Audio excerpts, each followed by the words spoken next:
Bismillahirrahmanirrahim. Assalamualaikum warahmatullahi wabarakatuh. Innal hamdalillah nahmaduhu wa nasta'inuhu wa nastaghfiruh wa na'udzu billahi min shururi anfusina wa sayyiati a'malina. May yahdihillahu fala mudilla lahu wa may yudlil fala hadiya lahu.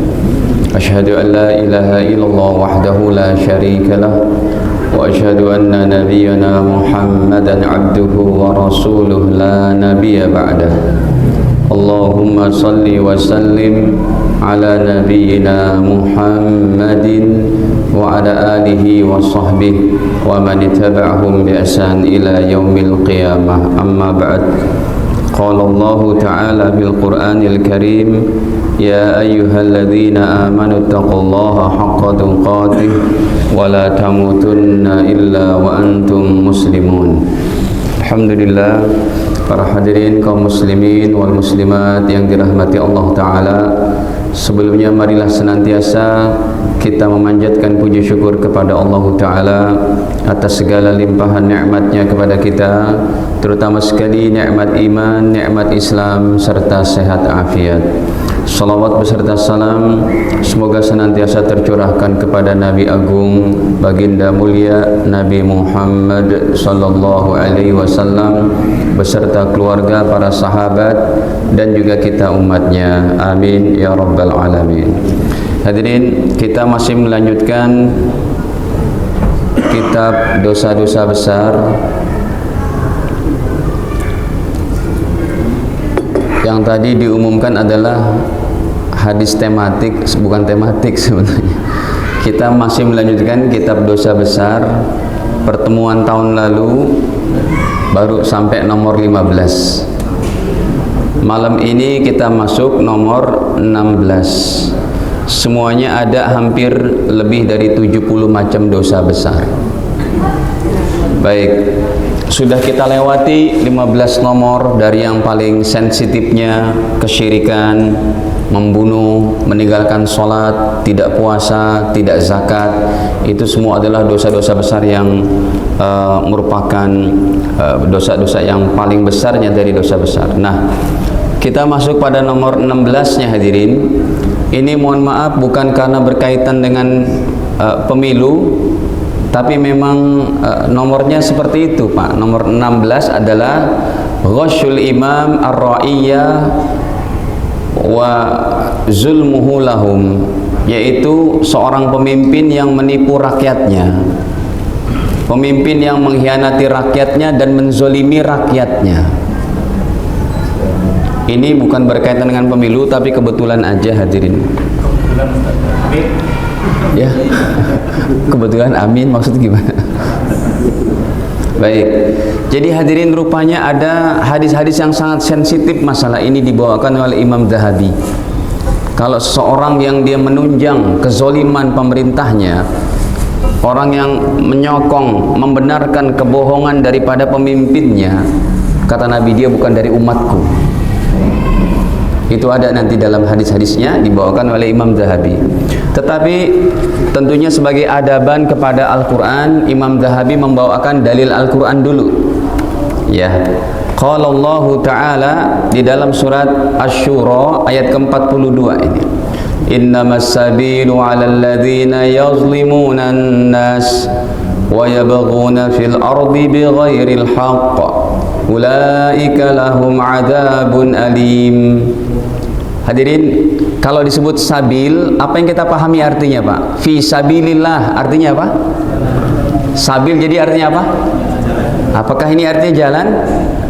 Bukan. Ini artinya bukan jalan. Makanya ngaji itu perlu dari para ulama, jangan menerjemah sendiri. Innamas sabil, kalau kita artikan sabil, sabilillah, di jalan Allah, betul. Tapi ini artinya bukan jalan, tapi artinya apa? Dosa. Jauh bedanya, ya. Langit bumi. Innamas sabilu, sesungguhnya dosa, 'alal ladzina yazlimuna an-nas, yaitu kepada pemimpin yang menzolimi rakyatnya. Wa yabghuna fil ardi bighairil haqq, dan mereka melampaui batas di permukaan bumi ini jauh daripada sifat yang hak dan benar. Ulaika lahum adzabun alim, bagi mereka siksa yang teramat pedih. Ini dalam surat Asy-Syura ayat ke-42. Pak Ustadz, ini dalam setiap Pak Ustadz ngajar kayaknya nggak ada bau-bau surga banget Pak Ustadz. Iya, memang yang kita bahas kitab dosa-dosa besar kan, semuanya ada 70-an lebih, kita baru sampai nomor 16 gitu. Jadi kalau mau bau-bau surga dan pahala, tentunya pada majelis taklim yang lain dari ustadz-ustadz yang lain. Saya membahasnya 72 dosa besaran ini dalam kitab Imam Zahabi. Baik, hadirin, jadi sesungguhnya dosa itu adalah kepada orang yang alladzina yazlimunan nas, yang mereka menzolimi rakyatnya, menzolimi manusia.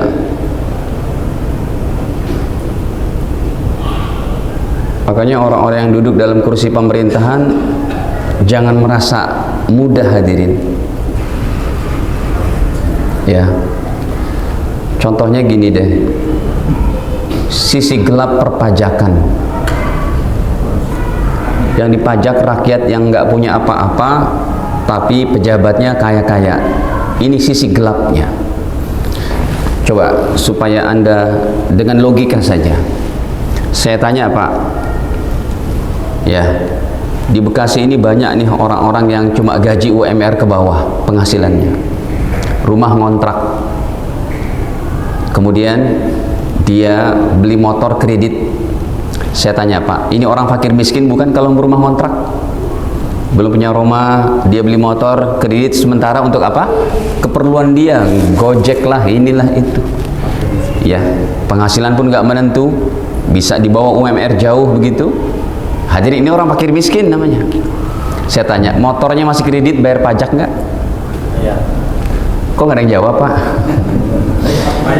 Itu sisi gelapnya begitu. Ya. Nah, apalagi sumpamanya negara hutang makin banyak, akhirnya rakyat pun kena pajak lagi, pajak ini itu sumpamanya. Maka yang terbaik adalah yaitu pemerintahan yang dia mengelola daripada pemerintahan ini makin meminimaliskan daripada mengambil pajak dari warga. Kalau pajak diambil dari orang-orang kayanya itu masih logik begitu. Tapi yang terbaik adalah mengelola hasil daripada kekayaan alam Indonesia ini begitu. Atau enggak sih Indonesia lah, Wakanda gitu ya. Hadirin, itu sisinya begitu. Sekalipun ulama di Indonesia tidak menyatakan pajak itu 100% adalah haram. Kenapa? Karena terjadilah apa? Pembangunan jalan, infrastruktur, sekolah-sekolah ya, yang memang itu diperlukan. Tapi sisi gelapnya tetap ada. Makanya yang paling mutlak jelas salahnya adalah orang yang umur baru 33 tahun tapi rekeningnya gendut, akhirnya ketangkep, dipenjara di Sukamiskin, bisa jalan-jalan juga pula ke Makau, ke Hawaii, bisa nonton tenis internasional di Bali. Hadirin, la haula wala quwata illa billah. Apa? Iya, mau dulu mau sekarang, kasusnya itu begitu contohnya, maksudnya sisi gelapnya begitu, kezolimannya. Baik, hadirin, kemudian Al-Imam Zahabi ini memang bicara begini, harus kita secara jelas, maksudnya bahwa di sisi itu ada perkara-perkara juga yang harus diperhatikan. Saya salut banget sumpamnya pemerintah Indonesia, perpajakan itu betul-betul disteril dari orang-orang yang hasil kerjanya per bulannya di bawah UMR, berarti fakir miskin, maka dia tidak dikenakan pajak. Itu keren ya. Tentu perlu data statistik kerja keras nih daripada pelayan negara, orang-orang berkhidmah dengan negara, para ASN dan pegawai negerinya, untuk mendata semuanya itu, baru nanti dikenakan ini. Itu mungkin lebih sportif. Ya, baik. Hadirin, nanti untuk perpajakan ada dibahas oleh Imam Zahabi. Ya, tapi kalau teman-teman kita dari kelompok sebelah Pak, udah yang kerja di perpajakan, finnar, neraka, begitu aja tuh sudah. Ya, cukup memang pembicaraan ini cukup berat, tapi kita tidak seperti itu. Kita melihat dari sisi kemaslahatannya dan fatwa-fatwa para ulama yang lain. Baik, yang kedua, Imam Zahabi membawakan surat Ibrahim ayat 42-43. Wala tahsabannallaha ghafilan amma ya'malul zalimun. Jangan sekali-kali kamu menyangka bahwa Allah itu lalai amma ya'malul zalimun, akan apa yang diperbuat oleh orang-orang zalim itu. Kenapa Ustadz orang zalim umurnya panjang-panjang? Ini jawaban Allah. Innama yuakhiruhum, memang sengaja umur mereka dipanjangin oleh Allah, kematiannya diakhirkan. Liyaumin tashkhasu fihil absar, supaya mata mereka saat itu nanti kalau datang sudah siksaan Allah, terbelalak mata mereka seperti itu. Muhti'ina, bergegas datang di hadapan Allah. Muqni'i rusahum, sambil mengangkat kepalanya begitu, terbelalak matanya. Ya, la yartaddu ilaihim tarfuhum, yang pandangan matanya ini enggak berkedip sedikit pun. Wa afidatuhum hawa, sedangkan hati-hati mereka kosong melompong melihat ancaman siksa Allah di hadapannya. Jadi kalau ada seperti Fir'aun, kenapa umurnya panjang? Kenapa enggak Allah matiin langsung gitu? Ketika Nabi Musa masih bayi ataupun Nabi Musa masih balita, yang Nabi Musa itu sudah memberikan sinyal-sinyal bahwa Fir'aun itu akan dirobohkan kejahatan, kezalimannya oleh anak angkatnya sendiri dengan dijenggot ini jenggotnya, kemudian juga ditendang kursi yang dipakai duduk sama Fir'aun. Nabi Musa masih kecil, ditendang patah. Sampai Fir'aun berkata, kayaknya ini anak yang akan menjadi melawan kerajaan saya, kekuasaan saya, ini nih kayaknya nih, anak angkatnya sendiri. Sebenarnya feeling Fir'aun udah betul itu, tetapi Allah tangguhkan skenario-nya. Bisa aja tuh Allah matiin langsung, nggak pakai nyebur ke laut Laut Merah. Tetapi jawabannya memang orang-orang penzolim ini ditunda. Liyaumin tashkhasu fihil absar, supaya mata mereka terbelalak pada saat nanti ketika Allah hadirkan dalam mahkamah Allah. Ada yang bertanya, Pak Ustadz, kenapa sih Pak Ustadz, kan Palestina udah dari tahun berapa tuh Pak Ustadz, mana pertolongan Allah Pak Ustadz? Ini kan jadi pertanyaan juga. Jawabannya termasuk ini. Orang-orang zalim di permukaan bumi itu memang Allah langgengkan dulu, biarin. Dan itu juga kalau kita ambil sisi positif orang Islam yang berjuang, insya Allah yang mati syahid derajatnya tinggi di sisi Allah. Apalagi mereka adalah dalam rangka memperjuangkan kiblat pertama umat Islam, Pak. Ya, kiblat pertama umat Islam, bayangin. Ya, kita salut sama Yaman itu, Pak, negara yang miskin. Ya, kalau kita ke kota Son'a-nya itu, San'a, Hadramaut, bukan kayak Jakarta gemerlap gitu, Pak. Sederhana-sederhana, tapi dalam membela Palestina, Amerika dengan 10 sekutunya, Pak, ditantang sendirian itu. Ya, semoga Allah Ta'ala bantu saudara-saudara kita di sana, ya, yang mereka betul-betul berjuang untuk kehormatan orang Islam itu sendiri. Baik. Nah, kemudian Imam Zahabi membawakan ini surat Asy-Syu'ara ayat 227. Wa saya'lamul ladzina zalamu, dan akan mengetahuilah nanti itu orang-orang penzolim itu, ayyamun qalabi yang qalibun, kemana tempat kembali mereka? Pastilah ke neraka jahanam. Pasti mereka akan merasakan itu nantinya. Kemudian Imam Zahabi juga membawakan daripada ayatnya, masih dalam Al-Quran,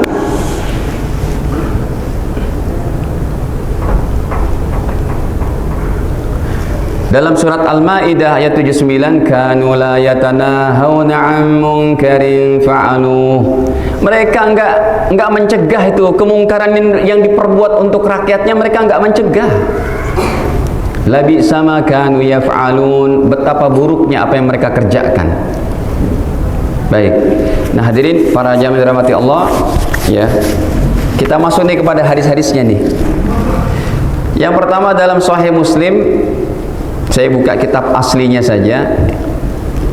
Di antaranya dalam Sahih Muslim pada bab ke-45 ataupun nomor 45-nya, Nabi bersabda itu, Man ghasyana, sebagaimana dalam kitabnya Imam Zahabi sendiri kan. Ini saya buka kitab aslinya, man ghasyana falaysa minna, ya kan? Nah, kitab aslinya nih. Kata Nabi, siapa yang menipu kami, siapa yang menipu umat Islam, siapa yang mengkhianati daripada umat Islam, dari orang-orang yang berada pada pemerintahan, kata Nabi, falaysa minna, bukan dari golonganku. Ya, para jamaah dirahmati Allah, ini man ghasyana falaysa minna, justru dia bukan mensejahterakan rakyat, Pak. Ya, justru dia malah memberikan kesusahan kepada rakyat itu. Ya, perda-perda syariah makin dibungkam, diberangus. Ini termasuk. Ya, perda syariah yang sudah ada semuanya dibatalinlah, diinikan. Atau lama-lama nanti azan tidak boleh. Contoh yang paling gampang lah, seperti dulu tuh, siapa orangnya yang sekarang kuburannya pun bau bangke itu? Siapa namanya? Kemal Pasha Ataturk, kayak begitu kan? Itu contohnya kayak begitu. Dia ngaku Islam itu, Pak, tapi azan dilarang. Pesantren-pesantren tahfiz Quran, pesantren-pesantren kitab ditutup semuanya itu. Ya, masa-masa Erdogan aja kemudian mulai kembali itunya. Contohnya seperti itu, Pak. Ya. Baik. Hadirin, yang kedua dibawakan oleh Imam Zahabi rahimahullah. Hadisnya riwayat Imam Bukhari, az-zulmu zulumatu yaumil qiyamah. Ataupun bisa dibaca az-zulmu zulumatun yaumal qiyamah. Jadi bisa dibaca dua nih. Az-zulmu, kezoliman itu apa? Kegelapan-kegelapan nanti di akhirat, di hari kiamat, hasilnya akan mereka dapati. Ya. Ini memang hadirin kalau dibahas oleh imam seperti para ulama pakar pemerintahan Islam dalam kitab-kitabnya sendiri, ya, seperti dalam mazhab Imam Syafi'i itu ada yang namanya Imam Mawardi. Ya. Kalau dalam mazhab Imam Hambali namanya Imam Ibnu Taimiyah. Imam Mawardi ini punya kitab namanya Ahkam Sultaniyah. Ini dipelajari nih di pesantren-pesantren Indonesia. Ya, kalau dalam mazhab Imam Hambali ada namanya Imam Ibnu Taimiyah. Ya. Kedua ulama ini membeberkan kalau pemerintahan ditunjuk menjadi seorang pemerintah, Pak, tujuan pertama bukan untuk menaikkan bagaimana ekonomi UMKM, mikro makro, bukan itu dulu. Dalam kitab-kitab disebutkan, ya, seseorang dijadikan pemimpin, pemerintah ditegakkan di satu negara. Tujuan pertama apa? Li hifziddin wal iman, untuk menjaga iman dan agama seluruh rakyatnya. Ya, li hifziddin, begitu dalam apa bahasa Arab itu, untuk menjaga agama wal iman dan keimanan.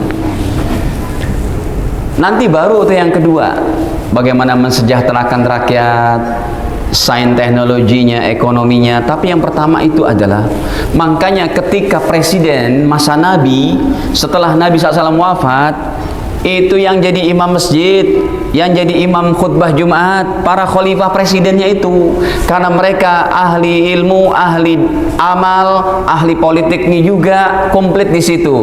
Mereka yang jadi imam, mereka yang khutbah, mereka yang jadi presidennya. Ya, jadi tujuannya dia ke pemerintahan supaya manusia ini taat kepada Allah Subhanahu wa Ta'ala. Itu inti pertama.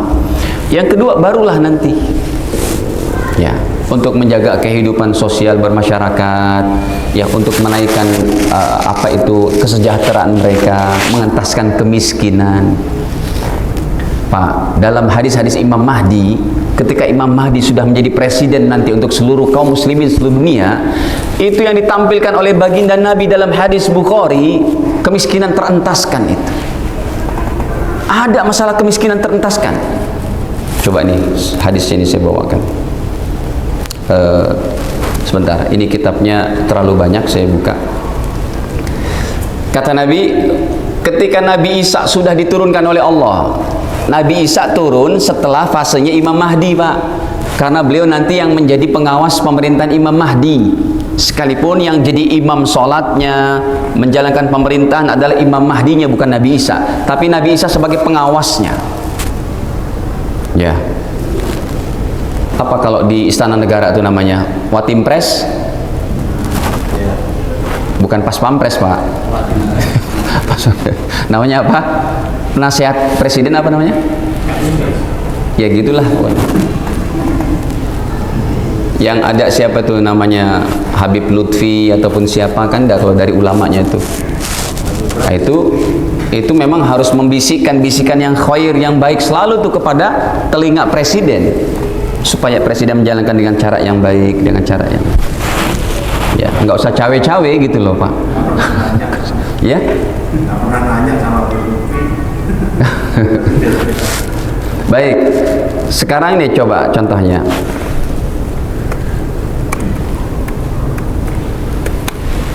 Ini hadis Sahih Bukhari, hadirin. Kita, Allah alam, yang jelas saya hanya menyampaikan, dan memang nggak ada yang bisa memastikan kapan datangnya hadis ini. Tapi yang jelas Sahih Bukhari, Pak, derajatnya sahih akan terjadi. Nomor 2109. Apa kata Nabi SAW?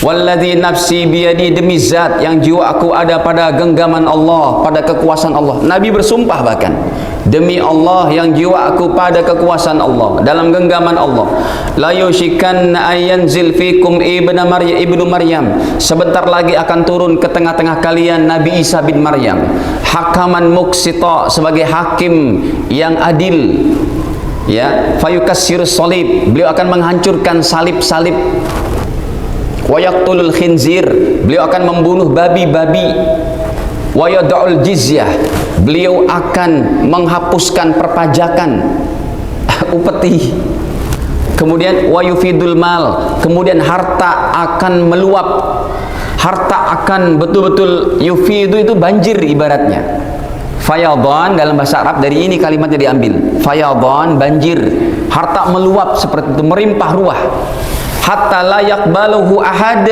sampai tidak ada lagi satu orang miskin yang mau menerima zakat. Jadi pemerintahan yang pemimpinnya soleh, menjalankan kitabullah dan sunnah, justru yang Nabi pamerkan dalam hadisnya adalah kemiskinan terentaskan. Enggak ada lagi satu orang miskin itu. Dan ini pusat pemerintahannya bukan di Mekah dan Madinah lagi, hadirin, tapi di mana? Di Palestina, hadirin. Pemerintahnya di daerah Syam, di Damaskus, Palestina, Suriah, Libanon. 4 negara itu disebut Syam. Makanya Nabi dalam hadis Bukhari yang lain berdoa, Allahumma barik fi Syamina, ya Allah berkahkan negeri Syam kami. Kenapa?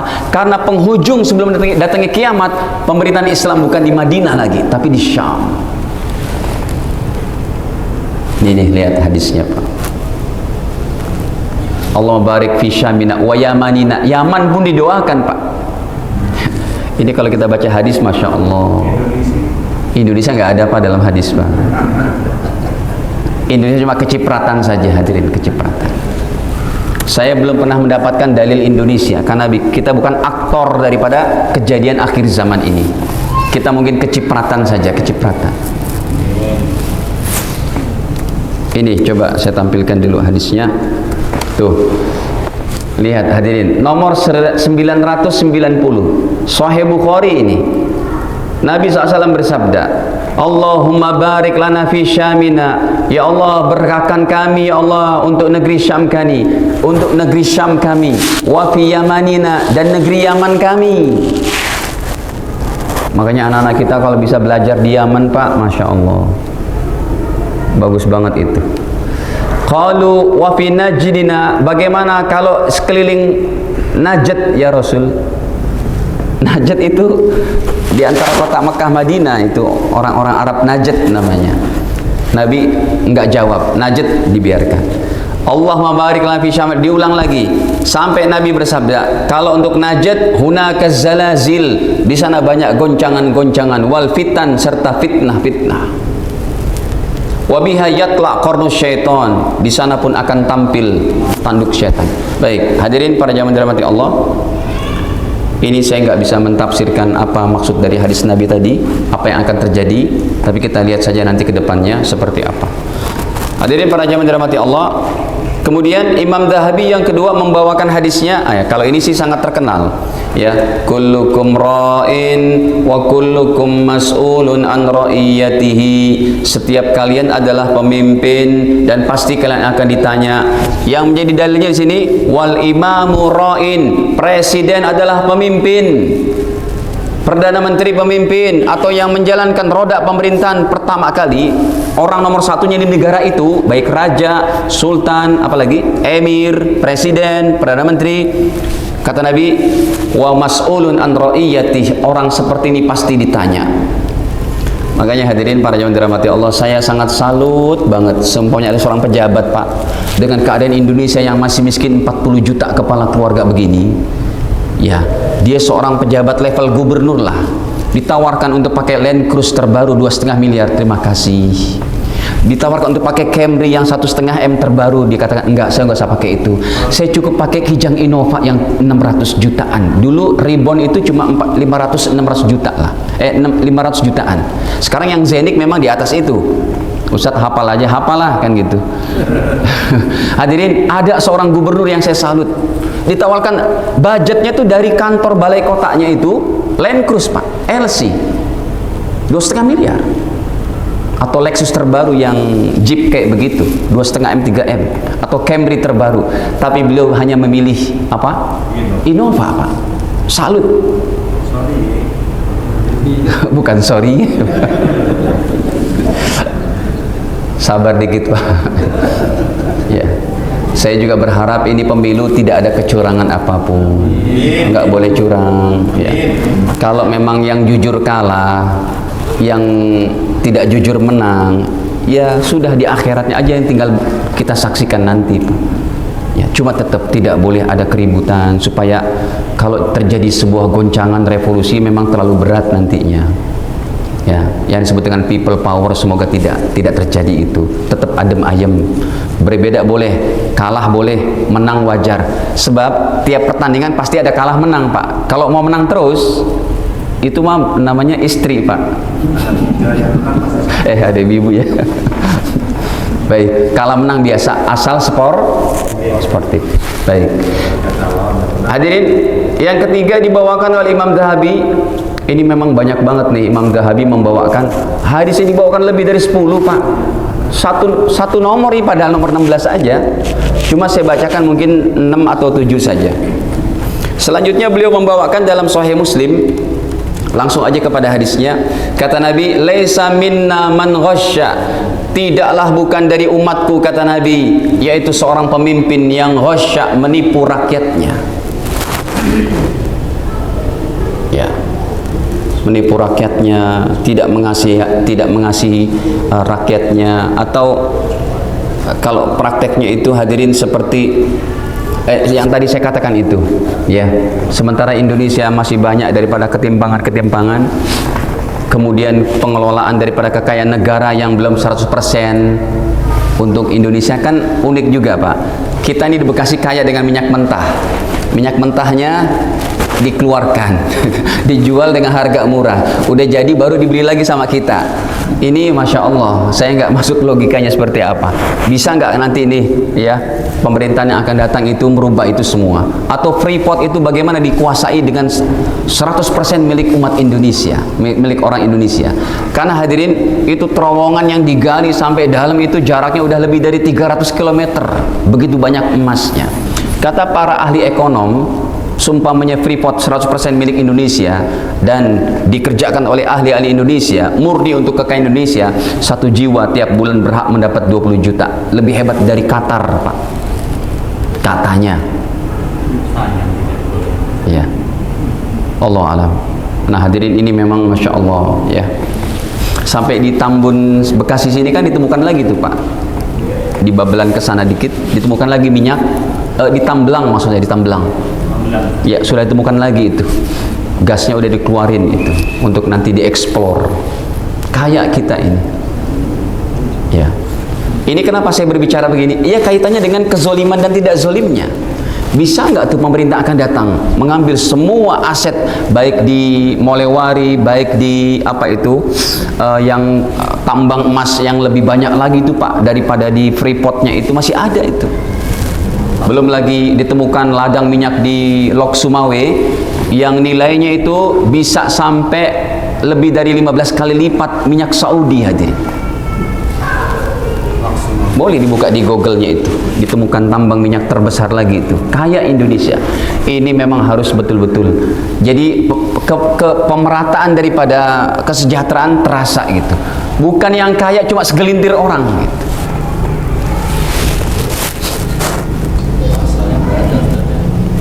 Baik. Kemudian nah, ini hadis yang selanjutnya dibawakan oleh Imam Zahabi dalam riwayat Imam Muslim 4826 ya. Ini yang kayaknya mengena banget nih untuk sebab Nabi mendoakan. Kalau ditanya Ustadz, memang ada hadis-hadis tentang pemerintahan? Ada. Orang Islam kalau tidak berpolitik, dia akan dipolitikin. Bapak Ibu sekalian, contoh 100 orang wali Allah, 100 orang ini ulama-ulama soleh, kemudian mereka berdiam diri saja ya, secara eksklusif menganggap politik ini adalah kotor dan macam-macam. Akhirnya memegang tampuk kekuasaan adalah 10 orang Pak. 10 orang ini yang dia nggak kenal agama, hari-hari cuma berzina, minum khamr dan gini gitu. Akhirnya orang-orang soleh ini dibuatlah peraturan. Karena mereka tidak berpolitik, azan dilarang, jilbab tidak boleh, pesantren tutup, habislah. Jadi politik bukan kotor Pak. Yang kotor siapanya? Manusianya. Kalau politik Islam, oh bersih, indah. Apa tujuan tertinggi politik Islam? Para nabi berpolitik tidak? Berpolitik. Nabi Musa itu berpolitik. Apa politik Nabi Musa? Tujuannya supaya Bani Israel semua menyembah daripada Allah Ta'ala dalam agama Tauhid. Kan gitu. Itu politik Nabi Musa alaihissalam. Yang banyak, paling banyak cerita dari Al-Quran bukan cerita Nabi Ibrahim, bukan cerita Nabi Luqman, Nabi Isa, Nabi ini itu. Yang paling banyak Nabi Musa alaihissalam. Baik, kata Nabi, Allahumma ya Allah, man waliya min amri ummati, siapa yang mengurus urusan umatku, syai'a, sedikit pun, fasyaqqa alaihim, kemudian pemerintah ini menyusahkan kepada rakyatku, kata Nabi, menyusahkan umatku, fashkuk alaih, susahkan juga dia ya Allah. Baginda Nabi yang mendoakan Pak.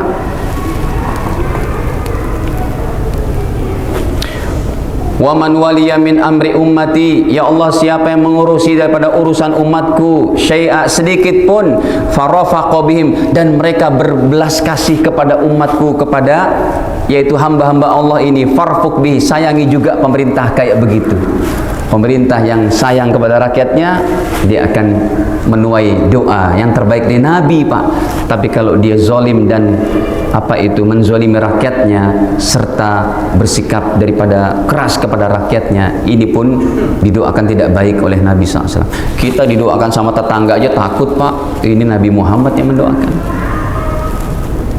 Ya, Allah alam apa yang terjadi dari orang-orang serikat buruh ini yang mereka menuntut, ataupun guru honorer Pak.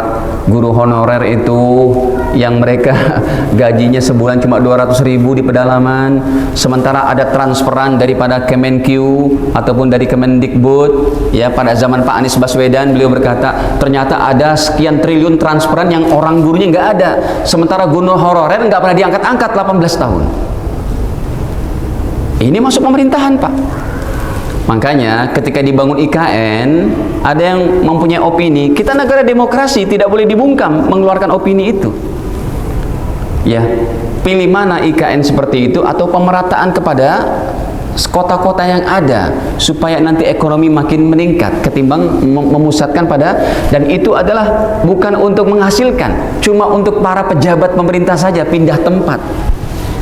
Urgen mana begitu. Ya, Allah alam. Hadirin, ini semuanya semoga menjadi baik begitu ya, dengan kita minta kepada Allah Subhanahu wa taala.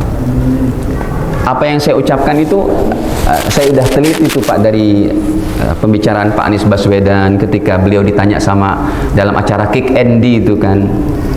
Ternyata ada triliunan ditransfer dari Kemenq atau dari Kemendikbud yang nggak ada gurunya gitu loh.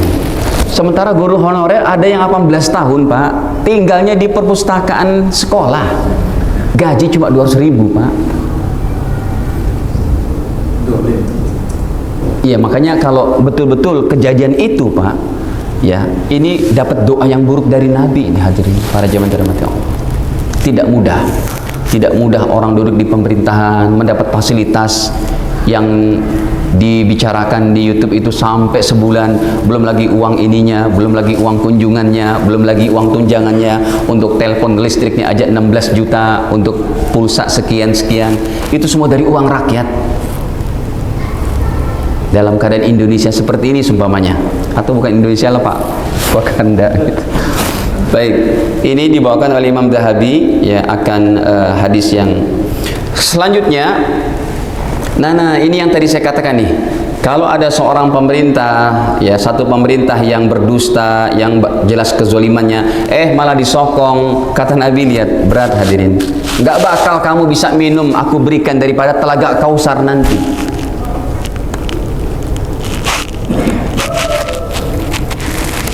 Baik hadirin, kata Nabi, innahu sayakunu ba'di umara, akan ada setelah aku orang-orang yang menjalankan pemerintahan, para umara ya, man saddaqahum bikidbihim, siapa yang membenarkan kedustaan mereka, wa anahum ala zulmihim, dan memberikan pertolongan ke atas kezoliman mereka, falaysa minni, maka mereka bukan dari golonganku, kata Nabi.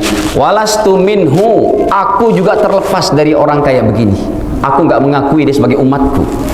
Walaysa biwaridin ala haud, dan mereka tidak akan mampir di telaga Kausarku. Hadirin, telaga Kausar ini fasenya setelah padang mahsyar. Padang mahsyar, kemudian alam syafaat, kemudian di situ setelah kita mendapat syafaat dalam keadaan yang haus, tergopoh-gopoh sedemikian rupa, barulah kita akan mampir ke fase telaga Kausar. Tetapi ada orang-orang yang dia sudah berbaris untuk menuju telaga Kausar Nabi, danau yang ada airnya itu akan kita diminumkan dengan tangan kanan mulia Nabi Muhammad. Orang yang minum itu tidak akan kehausan sampai masuk surga. Itu ketika umatnya lagi berbaris, tiba-tiba dia dicampakkan saja. Klak. Kenapa ya Allah? Kok dicampakkan ya Allah? Kata Allah, dia bukan umatku. Dia bukan umatmu lagi wahai Nabi Muhammad. Kenapa? Karena kamu tidak mengetahui apa yang dia kerjakan setelah engkau tidak ada. Hadirin, orang yang diancam oleh Nabi termasuk adalah pemerintah yang zolim, tidak akan sampai kepada telaga Kausarku. Wa man lam yusaddiquhum, tetapi siapa orangnya yang tidak membenarkan kedustaan mereka, saya nggak terima itu dusta semuanya. Walam yu'inhu ala zulmihim, dan tidak memberikan pertolongan kepada kezoliman seorang pemerintah ini, fahuwa minni, maka dia dari golonganku. Wa ana minhu, aku pun sebagai nabi dari orang itu. Wa yaridu alal haudi, dan dia akan mendatangi telaga Kausarku, kata Nabi. Sampai di padang mahsyar Pak, semuanya ada satu pemerintah yang memang berdusta ke sana kemari. Hadirin, semuanya kita akan tampak nanti di akhirat. Ya, kita akan tampak di akhirat nanti. Baik, ini azan jam berapa Pak? Mohon maaf nih, hadisnya begitu banyak, memang dibawakan oleh Imam Zahabi lebih dari 10 Pak. Ini saya sampaikan baru 6 atau 5 begitu. Berapa menit? 6 menit. Baik. Kemudian yang selanjutnya, sekarang kita buka dari Imam Zahabi, beliau membawakan hadis Imam Ahmad. Jadi hadisnya dalam kitabnya ini sudah saya copy paste dan saya cari hadis dengan nomor-nomornya begitu. Baik, ini nomornya pada 11.174. Derajatnya Hasan. Imam Zahabi membawakan hadis ini ya, Nabi bersabda bahwa inna ahabban nas ilallah azza wa jalla yaumal qiyamah, sesungguhnya orang yang paling dicintai oleh Allah pada hari kiamat, ya memang banyak sih Pak hadis semacam ini, orang ini paling dicintai Allah, orang ini paling dicintai Allah, banyak itu. Ada yang mujahadah lewat berjuang fisabilillah, ada yang berpuasa, ya, ada yang dia yang banyak menangis. Ada kata-katanya orang paling dicinta oleh Allah, tapi ini babnya bab pemerintahan, ya. Orang yang paling dicinta oleh Allah pada hari kiamat, wa aqrabahum minhu majlisa, dan orang yang paling dekat nanti majlisnya pada hari kiamat, imamun adil, pemimpin yang adil. Ya, pemimpin yang adil.